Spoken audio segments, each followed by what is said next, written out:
दोस्तों, अभी इंदौर में आपने देखा एक बहुत ही बड़ा अग्निकांड हुआ जिसमें 8 लोग अपनी जान से हाथ धो बैठे हैं और तकरीबन 4 लोग जो है जलकर घायल हो चुके हैं। हालांकि उनका इलाज अभी चल रहा है। तो दोस्तों, कैसे लगी है आग और कितने कौन कौन लोग मरे हैं उसकी आज हम फुल डिटेल देने वाले हैं। इस पूरे वाक़े को कैसे आग लगी, कितने लोग झुलसे, कितने लोग मर चुके हैं, इस पूरी डिटेल बताएंगे।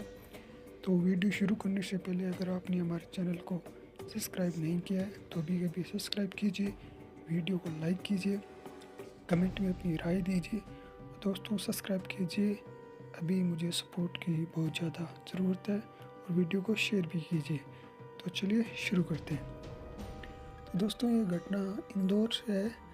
इंदौर में इलेक्ट्रॉनिक पोल से निकली चिंगारी बिजली बंद किए बिना जो है वहाँ पर पानी डाला गया, जिससे मौत का प्रमुख कारण माना जा रहा है, क्योंकि लाइट को काटा नहीं था। लाइट चालू में जो उस पर पानी डाल दिया, जिससे पानी से करंट फैलकर जितने भी लोग हैं उनकी मौत हो गई। अब बताते हैं क्या है पूरी घटना। इंदौर के तिलक नगर स्थित ग्रेटर ब्रजेश्वरी कॉलेज में हुए ईवी हादसे ने एक खुशहाल परिवार को कुछ ही मिनटों में जो है तबाह कर दिया। घर में चार्जिंग पर लगी इलेक्ट्रॉनिक कार में शॉर्ट सर्किट से भड़की आग ने पूरे मकान को अपनी चपेट में ले लिया। लेकिन जो है कारोबारी का जो बेटा है, जो भी जिस आग अग्निकांड में बच चुका है, उसने कहा है कि ये आग ईवी से नहीं बल्कि बिजली के पोल में शॉर्ट सर्किट हुआ था उससे लगी थी। हादसे से बचकर निकले कारोबारी मनोज पुगलिया के बेटे सुमील ने कहा, जब इलेक्ट्रॉनिक कार में चार्ज ही नहीं कनेक्ट था तो शॉर्ट सर्किट कैसे हो सकता है। हादसे के वीडियो में दिखाई दे रहा है कि इलेक्ट्रॉनिक पोल के ऊपर शॉर्ट सर्किट से चिंगारियां उठ रही है। हो सकता है इन्हीं से आग लगी हो। इन्होंने ये भी कहा है कि पुलिस को सबसे पहले इलेक्ट्रॉनिक लाइन और गैस पाइपलाइन बंद करानी चाहिए थी, लेकिन ऐसा नहीं किया। दोनों लाइनें चालू रहते हुए भी पानी डाला गया। इससे यह भी आशंका है कि परिवार के लोगों की मौत करंट लगने से हुई हो सकती है, क्योंकि घर के अंदर घुटनों तक पानी भरा था। बड़े भाई सौरभ ने आवाज़ लगाकर जगाया। अब आपको बताते हैं आगे क्या हुआ। सुमील जब भी उस खौफनाक मंजर को याद कर सहम जाते हैं। उन्होंने बताया कि आग लगते ही पूरे घर में तेजी से धुआं भर गया था। चारों तरफ अंधेरा और घुटन थी, कुछ भी दिखाई दे नहीं रहा था। ऐसे हालात में बड़े भाई सौरभ ने हिम्मत दिखाते हुए सभी को आवाज़ देकर जगाया। किसी तरह सौरभ, माँ सुनीता, छोटा भाई हर्षित और सुमील बालकनी तक पहुंचे। वहां से उन्होंने पड़ोसियों को मदद के लिए बचाओ बचाओ का पुकारा। पड़ोसियों ने जालियां तोड़कर सीढ़ी लगाई। पड़ोसियों ने आगे कहा, पड़ोसियों ने जालियां तोड़कर सीढ़ी लगाई। जो बिल्डिंग की जाली थी उसे तोड़कर वहां पर जो है सीढ़ी लगाकर अंदर गए थे, जिसके सारे हम चारों किसी तरह बाहर निकल पाए। लेकिन बाहर आने के बाद भी उनका संघर्ष खत्म नहीं हुआ। उन्होंने अंदर फंसे अपने लोगों को बचाने की कोशिश की, लेकिन आग की लपट और घना धुआं उन्हें वापस अंदर जाने नहीं दे रहा था। प्लाईवुड और लकड़ी से बने इंटीरियर ने आग को और तेज कर दिया, जिससे बाहर निकलने का मौका भी नहीं मिल पाया, क्योंकि जो दरवाजे और जो इंटीरियर था वो लकड़ी और प्लाईवुड का बना था, जिससे आग जो है और भड़क गई। इस हादसे में 8 लोगों की जान जा चुकी है। दिल को झकझोर कर देने वाला मंजर तब दिखा जब परिवार की बड़ी बहू का शव बेटे हुए हालत में मिला।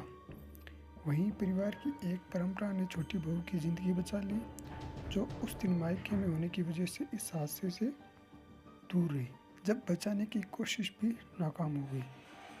मनोज के बड़े बेटे सौरभ ने उस खौफनाक मंजर को याद करते हुए बताया कि जैसे ही इलेक्ट्रॉनिक कार में आग लगी, कुछ ही पलों में मुख्य गेट आग की चपेट में आ गया। बाहर निकलने का रास्ता भी पूरी तरह बंद हो गया। ऐसे हालात में सौरभ ने हिम्मत दिखाई और किसी तरह अपनी माँ और दोनों भाइयों को बाहर निकाला, लेकिन अंदर बाकी लोग फंसे हुए थे और उन्होंने बचाने की उम्मीद अब बाकी थी। सौरभ दोबारा घर के अंदर गए, लेकिन तब तक पूरा घर धन्य धुएं भर चुका था। सांस लेना मुश्किल हो रहा था, कुछ दिखाई नहीं दे रहा था। हालात इतने खराब थे कि अंदर बसे लोग आवाज़ तक नहीं लगा पा रहे थे। पत्नी सिमरन, मामा, उनके बच्चे और पिता सब अंदर ही फंस गए। कोई भाग नहीं सका, कोई मदद के लिए पुकार नहीं सका। जो जहाँ था वहीं ठहर गया। सबसे दर्दनाक तस्वीर सिमरन की थी।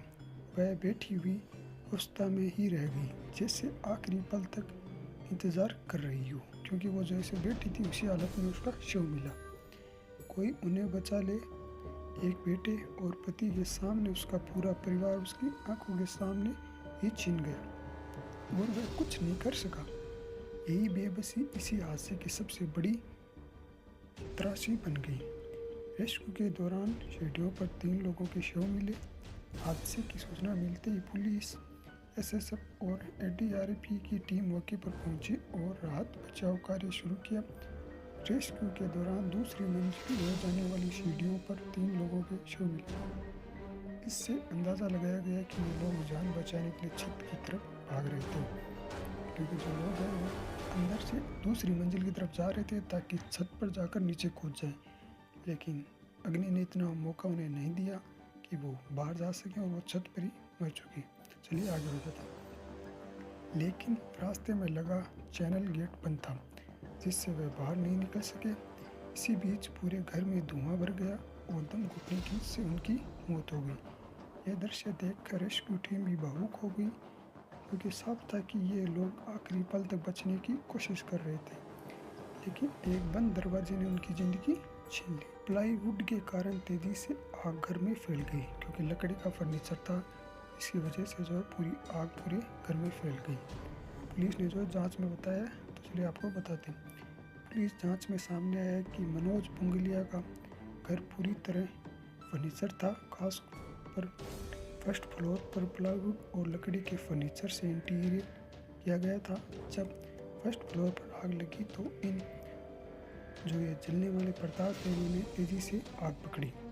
देखते देखते पूरे घर को अपनी चपेट में ले लिया।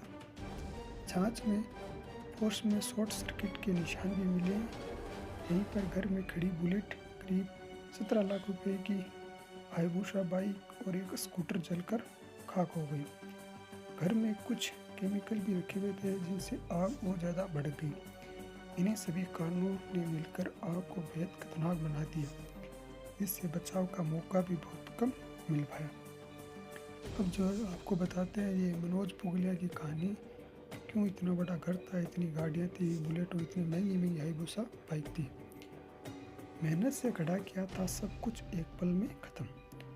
मनोज पुंगलिया मूल रूप से राजस्थान के रहने वाले थे। करीब 30 साल पहले वह बेहतर जिंदगी और सपनों को पूरा करने के लिए इंदौर आए थे। शुरुआत आसान नहीं थी। श्यामगंज में एक छोटी सी दुकान से उन्होंने इंडस्ट्रियल सप्लाई का काम शुरू किया। दिन रात मेहनत करके धीरे धीरे अपने कारोबार को बढ़ाया और एक मजबूत पहचान बनाई। सालों की मेहनत से उन्होंने न सिर्फ व्यापार खड़ा किया, बल्कि अपने परिवार के लिए बेहतर भविष्य भी तैयार किया। उनकी कंपनी का एक ऑफिस श्यामगंज में था, जिसे बड़ा बेटा सौरभ संभालता था। वहीं पीथमपुरम में दूसरा ऑफिस था, जहां मझला बेटा सोमिल और छोटा बेटा हर्षित काम करते थे। पूरा परिवार मिलकर इस कारोबार को आगे बढ़ा रहा था, लेकिन किस्मत को कुछ और ही मंजूर था। जिस घर को कारोबार को मनोज ने अपनी पूरी जिंदगी लगाकर खड़ा किया, वह एक हादसे में बिखर गया। आज पीछे रह गई है तो सिर्फ उनकी मेहनत की कहानियाँ और अपनों को खोने का गहरा दर्द। इस हादसे में 8 लोगों की मौत हुई है। तो चलिए आपको बताते हैं क्या क्या है। मनोज पुंगलिया 65 वर्ष जो ससुर थे उनकी भी मौत हो गई।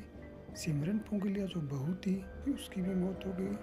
सुमन सेठिया जो मनोज पुंगलिया की पत्नी थी 60 वर्ष की, इसकी भी मौत हो गई। विजय सेठिया 65 वर्ष, इनकी भी मौत हो गई। राशि सेठिया 12 वर्ष की बच्ची थी, उसकी भी मौत हो गई। तन्ने जो एक लड़का था 8 साल का, उसकी भी मौत हो गई। और छोटू सेठिया 22 वर्ष, उनकी भी मौत हो गई। टीनू 35 वर्ष, उनकी भी मौत हो गई। अब जो 4 लोग घायल हुए उनके बारे में हम आपको बताते हैं। सुनीता पति मनोज पुंगलिया घायल हो चुके हैं। सौरभ पिता मनोज पुंगलिया घायल हो चुके हैं। सोमिल पिता मनोज पुंगलिया घायल हो चुके हैं। हर्षित पति मनोज पुंगलिया भी घायल हो चुके हैं। दोस्तों, देखा आपने किस तरह जो ये अग्निकांड हुआ, जिसमें देखते देखते पूरा घर जल गया, घर के लोग अंदर दम घुट कर मर चुके हैं। अब आपकी इस घटना पर क्या राय है, क्या विचार है, कमेंट में बताइए।